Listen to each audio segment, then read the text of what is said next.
addicts, thank you so much for checking out the Home Recording Network. And if you're watching this video, you're probably wondering, how can I get analog sounding mixes without analog gear?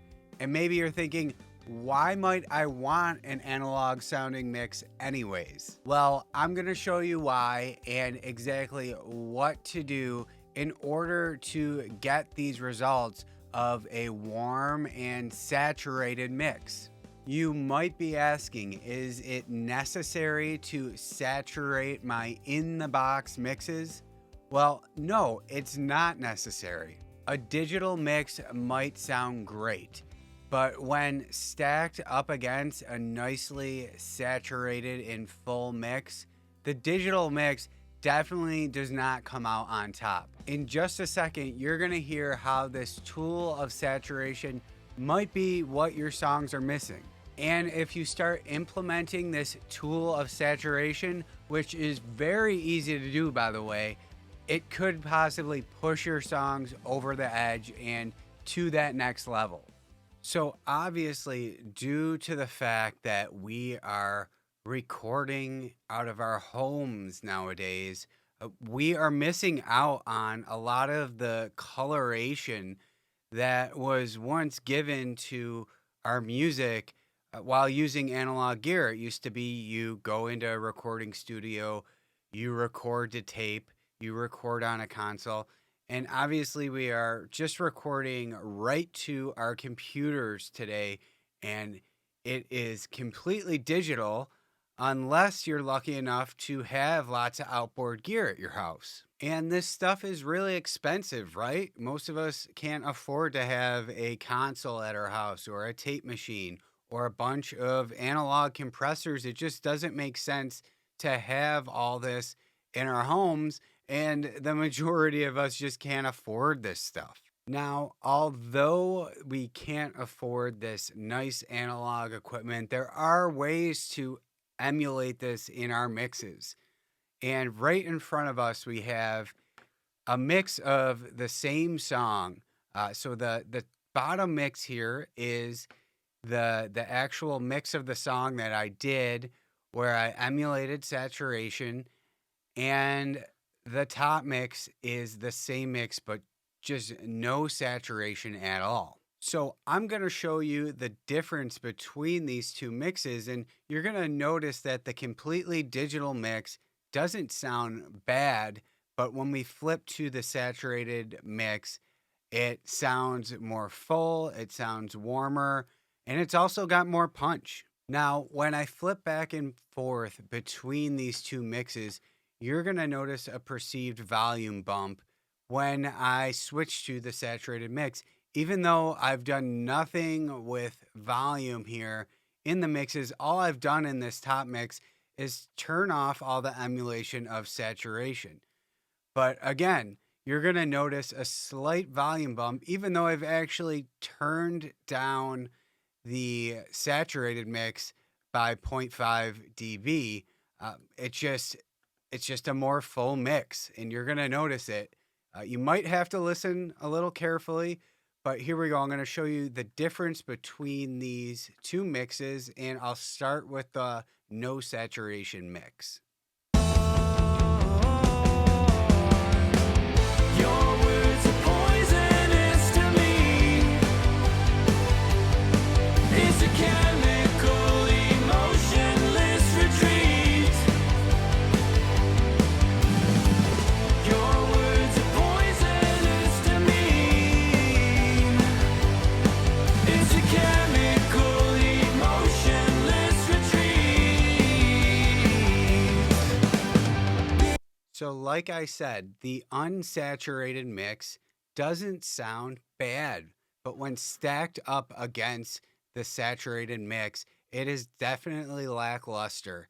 And when we flip to the saturated mix, there's a rise in excitement, color, and it even hits harder. I'm going to play this again, and the things that you should notice, for me, one of the first things I notice is the guitar tones almost sound brighter in the saturated mix. The kick in the snare hit harder. I feel like the low end is more defined in the saturated mix. And I also feel like the vocals sound better in the saturated mix. They just punch through the mix a little bit more. So here it is again. Your words are poisonous to me. It's a chemical, emotionless retreat. Your words are poisonous to me. It's a chemical, emotionless retreat. So to me, that is a huge difference, but to the average listener, it may not be. But these are the things that we should be doing in order to make the most out of our digital sounding mixes. And I'm going to hop into the mix and just show you some of the plugins that I'm using to do this kind of thing. So if you want to give your digital mixes more of an analog vibe, the first place to start is your mix bus. And now I don't have a ton of saturation plugins on this mix bus, and this isn't typical of me. I like to load up my mix bus with a lot of these plugins, but I didn't for this mix. If you want more info on actually putting a bunch more of these saturation plugins on your mix bus, you can go back and watch my video on that. But on this mix bus, we do have virtual mix rack with a couple saturation plugins, and the Steven Slate stuff is great for this sort of thing. They have tons of analog modeled gear in here, and two of my favorites for the mix bus is this virtual mix bus and the Revival plugin. The virtual mix bus plugin is a console emulation, which is great because you can really drive the mix without distorting it completely.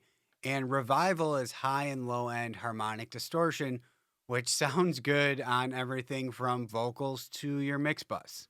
I do have a EQ at the end here, but it's not doing much. But if we play the song and just bypass this, you're going to notice that the song does lose something. Your words are poisonous to me. It's a chemical, emotionless retreat. Your words are poisonous to me. So with just these two plugins, there is a major change in the music. And these two plugins are doing a great job of just getting this song to have more of an analog vibe. Now, this stuff is dialed in pretty subtly, but if I really crank this, you can actually hear what it's adding to the song.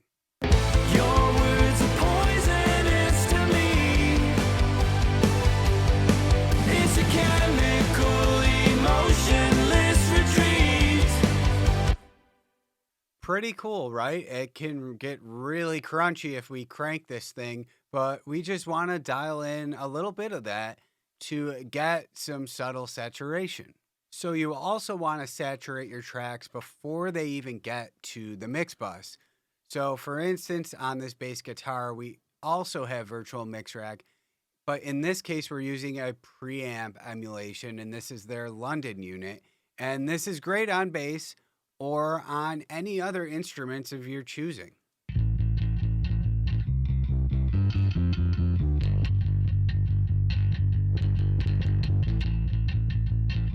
So again, we don't want to drive this bass into oblivion, but it's nice to add a little bit of this saturation, and these plugins are super easy to use. They're usually just a knob or two, and you can turn them up to your liking. And you'll notice that even my vocals have some sort of saturation on them, like the virtual tape machine. Beautiful devotion. So some subtle saturation with the tape machine is great, but that's what I did on the verse vocals. And a trick I like to do is to saturate the chorus vocals a bit more than the verse to let them stick out. And a great plugin for that is the Devil Lock. Your words are poisonous to me. It's a chemical, emotionless retreat. Just a little bit of that on vocals will help them to sound more present and also just add some nice color to your vocal track. So, if you're looking for some of these plugins for your mixes, the first thing I would recommend is the Slate Everything bundle because it comes with Virtual Mix Rack, which has a ton of console and preamp emulations. It also has Revival, like I talked about earlier. And it also comes with the virtual tape machine, which can sound great on any track. A lot of times I like to really go crazy with this and put it across all my tracks. Sound Toys also has some nice plugins like the Devil Lock that I showed before, or the Radiator, which is a lot like the Revival plugin. And you can add high and low end harmonic distortion. And they have a noisy and a clean circuit. It just does a great job at emulating an analog unit. And lastly, from Plugin Alliance, the Black Box HG2 is great for throwing on your mix bus. And this unit is actually $3,000 if you actually wanted to buy it. So, like I said, this stuff isn't cheap. So the plug-in versions, while they may not be as good as the real thing, they really do get the job done. And professional engineers are now using this stuff in their mixes. Now, people might badmouth me and say that we will never get close to the real thing by using plugins like this, but the reality is the real thing is just out of reach for most home studio engineers. And we really need all the help we can get to match up to all the music out there. So you heard the difference with these plugins turned off versus on. These plugins are a great investment, and I'm not a spokesperson for any of these companies, but these are the tools the pros are even using nowadays because it's just more affordable and honestly just makes their workflow easier. So if you have any questions about using any of these plugins or anything like that, be sure to reach out and I'd be happy to help. Hey guys, if you found this video helpful, be sure to download your free home studio mix guide with your go-to EQ and compression settings for all your tracks. Also, feel free to register for my free online mix training that I hold a couple times a week so you can learn how to make radio quality music from your home without breaking the bank.